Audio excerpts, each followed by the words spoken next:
மற்றுமொரு அண்மை செய்தி. கரூர் மாவட்டம் வேலுசாமிபுரத்தில் உள்ள வணிகர்களிடம் சிபிஐ விசாரணையானது மேற்கொண்டு வருகின்றனர். வேலுசாமிபுரத்தில் வணிகர்களிடம் சிபிஐ விசாரணையானது மேற்கொண்டு வருகின்றனர். விஜய் கூட்டத்தில் சிக்கி 41 பேர் உயிரிழந்தது தொடர்பாக வணிகர்களிடம் தீவிர விசாரணையானது மேற்கொள்ளப்பட்டு வருகிறது. கரூர் மாவட்டம் வேலுசாமிபுரத்தில் உள்ள வணிகர்களிடம் சிபிஐ அதிகாரிகள் விசாரணையானது மேற்கொண்டு வருகின்றனர். அது குறித்த ஒரு அண்மை செய்தியை தற்போது பார்த்து வருகிறோம்.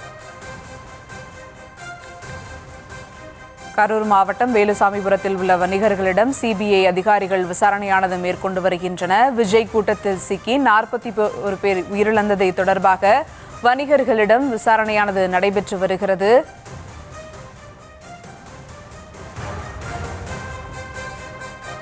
சிபிஐ அனுப்பிய சம்மன் அடிப்படையில் வணிகர்கள் 10 பேர் விசாரணைக்காக ஆஜராகி இருக்கின்றனர். விஜய் கூட்டத்தில் சிக்கி 41 பேர் உயிரிழந்தது தொடர்பாக வணிகர்களிடம் சிபிஐ அதிகாரிகள் விசாரணையானது மேற்கொண்டு வருகின்றனர்.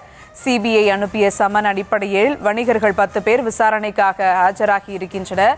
மேலும் விவரங்களோடு இணைகிறார் செய்தியாளர் ராஜேஷ். வணக்கம் ராஜேஷ், விவரங்கள். சுபா வணக்கம். கரூர் கூட்ட நெரிசலில் சிக்கி 41 பேர் உயிரிழந்த விவகாரம் தொடர்பாக கடந்த 2 நாட்களாக சிபிஐ தீவிரமாக விசாரணை நடத்தி வருகிறது. சம்பவ இடத்திற்கு சென்றார்கள்.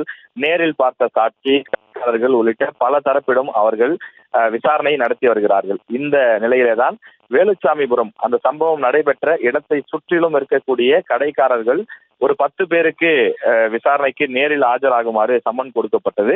எனவே அவர்கள் தற்போது விசாரணைக்கு ஆஜராகி இருக்கின்றார்கள். அதாவது இந்த விஷயத்தை நேரில் பார்த்தவர்கள், அதாவது அன்றைக்கு காலையிலிருந்து என்ன நடந்தது, எவ்வளவு கூட்டம் வந்தார்கள், எத்தனை மணிக்கு விஜய் வந்தார், அந்த கூட்ட நெரிசல் ஏற்பட்டது எப்படி உள்ளிட்ட பல கேள்விகளை அவர்களிடம் கேட்க இருக்கின்றார்கள்.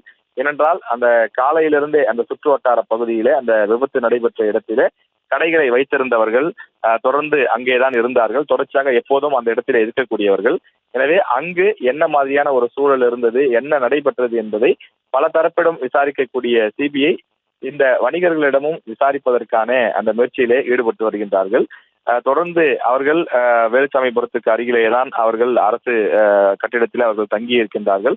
அங்கேதான் விசாரணைக்காகவும் தற்போது அந்த வணிகர்களை அழைத்திருக்கிறார்கள். வணிகர்கள் தங்களுக்கு என்னென்ன விஷயங்கள் தெரியுமோ, இது தொடர்பாக தாங்கள் என்ன கேள்விப்பட்டார்களோ, என்ன நேரில் பார்த்தார்களோ அந்த விஷயங்களை எல்லாம் ஒளிவு மறைவில்லாமல் சொல்ல வேண்டும் என்று தெரிவிக்கப்பட்டிருக்கிறது. எனவே அவர்களுடைய அந்த சாட்சியங்கள், அவர்களுடைய வாக்குமூலங்கள் என்பதும் இந்த விவகாரத்தில் ஒரு முக்கிய ஆதாரமாக கருத்தில் கொள்ளப்படும்.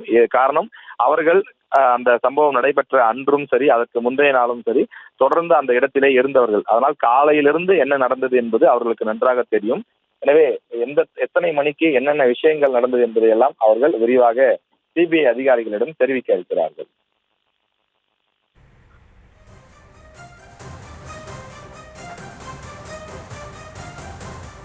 விவரங்களுக்கு நன்றி ராஜேஷ்.